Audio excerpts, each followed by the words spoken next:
My cousin stole the money I saved for my son's surgery. Relax, he'll be fine. Kids heal fast, she said, smiling, while booking a trip to Paris. But a few days later, regret caught up with her, especially after she posted that Instagram story. A champagne glass held high on a plane to Paris. At first, something felt off. Then I saw the next photo, her designer carry-on bag, and my stomach dropped. That was the exact day I noticed the money missing from my account. It's been 48 hours since everything unraveled, and I'm still trying to process it all. Maybe writing it down will help me figure out what to do next. My son, Koa, is 7. He needs corrective surgery on his leg, a condition he was born with that affects his ability to walk. It's not life-threatening, but it impacts everything he does. The surgery would help him walk, run, and play like other kids. For 2 years, I've saved. Extra shifts, every weekend, every holiday. All of it went into that fund.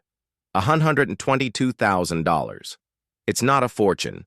But when you're a single parent working at a factory, it might as well be $1 million. I kept it in a separate savings account. Sometimes Ko and I would check the balance together, daydreaming about what life would look like after the surgery. 3 months ago, my cousin Kelly moved in with my sister Violet. She'd just lost her job and needed a place to stay. Since then, she was around a lot, playing with Koa, bringing him little snacks. Looking back, the red flags were there. She kept asking about the surgery, when it was, how we were paying for it, and which account the money was in. I thought she was just being caring, supportive. Then last Thursday, during lunch break, I logged in to move some funds. The surgery account was empty, gone. I called the bank immediately. They confirmed several transfers had been made over the past week, small amounts, probably so I wouldn't notice right away. I felt physically sick. I tried calling Kelly, no answer. Texted, nothing. Then the Instagram stories started. The Mat, airport, champagne, the Eiffel Tower. Each post hit like a gut punch. She wasn't even hiding it. I called Violet. She was just as stunned. She said Kelly had talked about going to Paris but claimed she'd been saving up. Violet added, "She used your Wi-Fi and laptop sometimes. I'm so sorry." Yesterday, Koa asked why I looked so upset. How do you explain to a 7-year-old that someone he trusted stole his chance to walk normally? He showed me a tiny Eiffel Tower keychain Kelly had given him last week. The same keychain she probably bought using his surgery money. This morning, I finally got through to her on WhatsApp. Her profile picture? Sitting at a Paris cafe, croissant in hand. When I confronted her, she said, "Oh, come on, Harvey, you're being dramatic. It's not emergency surgery. He'll be fine. Kids heal fast. Besides, I really needed this trip. You know how depressing it is being unemployed? I'll pay you back. Eventually. Eventually. Like my son's childhood can just be put on hold until she gets her life together. But I'm not letting this go. I've documented everything. The transfers, the timestamps, our messages. Kelly seems to think that just because we're family, she can take what she wants and face no consequences. She's about to learn that's not how this works. Violet's helping me figure out what to do next. The bank is investigating, but it's tricky. Since Kelly had access to my devices and Wi-Fi, it looks like the transfers came from my own IP address. She knew exactly what she was doing. The surgery was scheduled for next month. Now I have to call tomorrow and cancel it. Just thinking about telling Koa makes me sick. He's been marking off days on his calendar, talking about playing soccer with his friends once he's healed. I'm not here for advice on whether to press charges. That decision's already made. I'm going to the police tomorrow morning. What I can't figure out is how to tell my son that his surgery isn't happening. At least, not anytime soon. How do you explain to a child that someone he loves chose a vacation over his chance to walk properly? Kelly keeps posting stories. From Paris, like everything's fine. Designer boutiques, fancy restaurants, famous landmarks. Every post is geo-tagged. Every image a reminder that the money meant for my son's surgery is funding her trip. And then she had the nerve to post a photo of a donation box at Notre Dame with the caption, "Feeling blessed. Giving back." I've muted her on all platforms, but Violet keeps sending me screenshots. "You need to document everything," she says. She's right. Each post is practically a confession, proof of where every dollar went. The worst part? Some family members are already trying to sweep it under the rug. "She's going through a hard time," they say. "She'll pay it back." As if that somehow makes it okay. As if my son's childhood is just collateral damage for Kelly's rough patch? Well, not this time. I'm not backing down. Koa deserves better than eventually. Update. Kelly just posted another story. She's at some rooftop bar, glass of wine in hand, with the caption, "Living my best life. Sorry, not sorry." That's fine. Keep posting, Kelly. Keep showing everyone exactly who you are. I'll be at the police station first thing tomorrow. Update. First, thank you to everyone who supported my last post. A lot has happened this week, and none of it is what I expected. I thought filing a police report would be the hard part. Turns out, that was just the beginning. The police were respectful and professional, but because Kelly had access to my Wi-Fi and devices while staying at my house, they're treating it as a civil matter. They took my statement and all the documentation, but told me I'd likely need to take her to small claims court. Not exactly the resolution I was hoping for, but at least everything's officially on record now. Meanwhile, Kelly's Paris adventure continues online like some twisted reality show. Yesterday, she posted a haul video.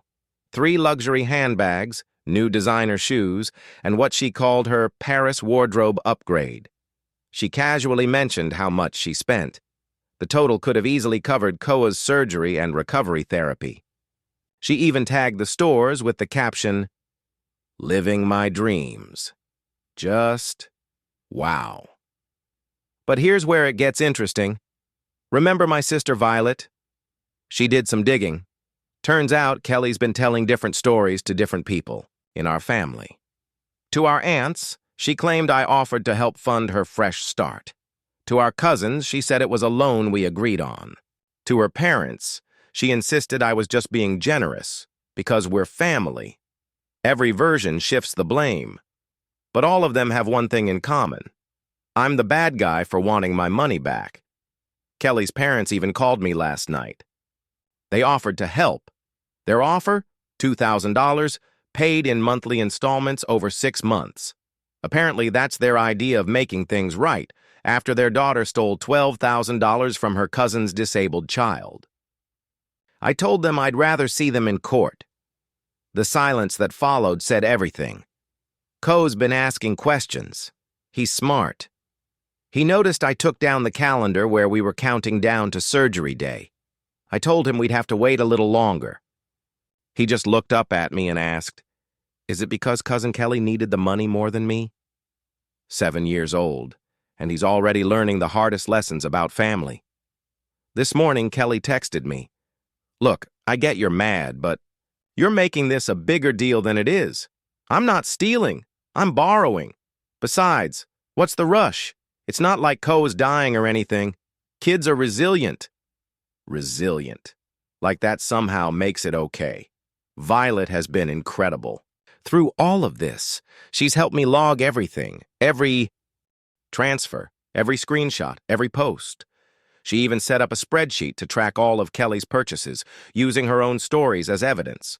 And she's right. Kelly is building our case for us with every single post. The family's split now. Half think I should just be understanding. The other half are quietly horrified but don't want to get involved. Only Violet is standing with me out in the open. She told one of our aunts, a phase is getting a bad haircut or dating a drummer, not stealing a kid's surgery money. Today, I had to make some tough calls. First, I canceled Koa's surgery appointment. The hospital put us back on the waiting list, but we lost our original spot. Then I called the bank again. They're still investigating, but at least the unauthorized transfers have been flagged. Small victories. I guess Kelly finally answered one of my calls today. Want to hear her brilliant solution? She told me to just start a GoFundMe or something because she's not in a position to pay me back right now. When I reminded her about the designer shopping spree she posted all over Instagram, she actually said, "That's different.